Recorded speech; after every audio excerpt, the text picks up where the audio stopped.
Credit cards के बारे में दो तरह की बातें सुनने को मिलती हैं। कुछ लोग बोलते हैं इन्हें बिल्कुल मत लो, और कुछ लोग बोलते हैं ये एक बेस्ट फाइनेंशियल टिप है। तो आखिर सच क्या है? इस वीडियो में हम दोनों साइड्स देखेंगे कि क्रेडिट कार्ड आपको कैसे नुकसान पहुंचा सकता है, और अगर आप ले ही रहे हो तो इसे सही तरीके से यूज करने का क्या एक मेथड होना चाहिए। तो चलिए शुरू करते हैं। क्रेडिट कार्ड का सबसे बड़ा खतरा ये नहीं है कि इंटरेस्ट ज्यादा होता है। सबसे बड़ा खतरा ये है कि ये आपको एक ऐसी फीलिंग देता है जैसे आपके पास पैसे हों, जबकि एक्चुअली में आपके पास वो पैसा होता ही नहीं। जब हम होम लोन लेते हैं, कार लोन लेते हैं, तो हमें पता होता है कि हम एक बड़ा कमिटमेंट ले रहे हैं। हम एक चीज के लिए उधार ले रहे हैं जो हमारी फ्यूचर इनकम हैंडल कर सकती है। वो लोन एक स्पेसिफिक प्लान्ड डिसीजन होता है। लेकिन क्रेडिट कार्ड अलग है। यहाँ आप रोज की छोटी छोटी चीजें जैसे ग्रोसरीज, मूवीज, रेस्टोरेंट्स, इनके लिए भी उधार ले लेते हो, और वो भी बिना रियलाइज किए। ये सबसे ज्यादा रिस्की टाइप का लोन है, क्योंकि यहाँ ना कोई बड़ी प्लानिंग होती है, ना ही कोई ऐसा एसेट जिसको आप सिक्योरिटी की तरह रखते हैं। अब एक सिंपल कंपैरिजन करते हैं। होम लोन आजकल रफली 8 से 9% पर ईयर पर मिलता है। एजुकेशन लोन 10 से 12% पर एनएम के आसपास होता है। लेकिन क्रेडिट कार्ड का आउटस्टैंडिंग अमाउंट अगर आपने नहीं भरा तो उस पर जो इंटरेस्ट लगता है वो 35 से 40% पर ईयर तक का हो सकता है। तो आखिर क्यों इतना ज्यादा? क्योंकि बैंक को आपसे कोई भी चीज जमानत के तौर पे नहीं मिली होती। उन्हें नहीं पता होता कि ये पैसा अब वापस कर भी पाओगे नहीं।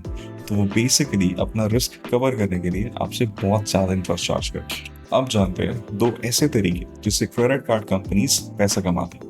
पहला, जब भी आप कोई पेमेंट करते हो किसी दुकान पर, किसी वेबसाइट पर, तो जो मर्चेंट है उसे अपनी इनकम में से 1.5 से 2.5% क्रेडिट कार्ड कंपनी को देना पड़ता है। यही रीजन है कि आपने कभी नोटिस किया होगा दिल्ली के नेहरू प्लेस जैसे मार्केट्स में अगर आप कार्ड से पे करना चाहते हो तो कुछ दुकानदार 2% एक्स्ट्रा चार्ज करते हैं। वो बेसिकली अपना कॉस्ट आप पर ट्रांसफर कर रहे हैं। दूसरा, जब आप अपना फुल बिल नहीं भरते तब इंटरेस्ट स्टार्ट होता है। और ये कैसे शुरू होता है? इसका एक साइकोलॉजिकल ट्रिक है जो मिनिमम अमाउंट ड्यू कहलाता है। हर महीने आपको क्रेडिट कार्ड बिल में एक ऑप्शन मिलता है, मिनिमम अमाउंट ड्यू। ये यूजुअली टोटल बिल का एक बहुत छोटा परसेंटेज होता है। कंपनी कहती है पूरा नहीं भरना, थोड़ा भरो, कार्ड ब्लॉक नहीं होगा। और आप सोचते हो कि ये तो कन्वीनियंट है। लेकिन जो बाकी अमाउंट बचता है उस पर 35 से 40% का इंटरेस्ट स्टार्ट हो जाता है, और नेक्स्ट मंथ फिर एक बिल जनरेट होता है जो पिछला भी इंक्लूड करता है। यही सिलसिला एक ऐसा चक्कर है जिसमें आप धीरे धीरे घुसते चले जाते हो, और एक ऐसा वक्त आता है कि जहां पे सिर्फ इंटरेस्ट भी पे करना मुश्किल हो जाता है। एक और इम्पैक्ट होता है आपकी क्रेडिट रेटिंग। हर इंसान जो इंडिया में कोई भी लोन लेता है, home loan, car loan, credit card, उसकी एक सिंपल क्रेडिट स्कोर मेंटेन होती है।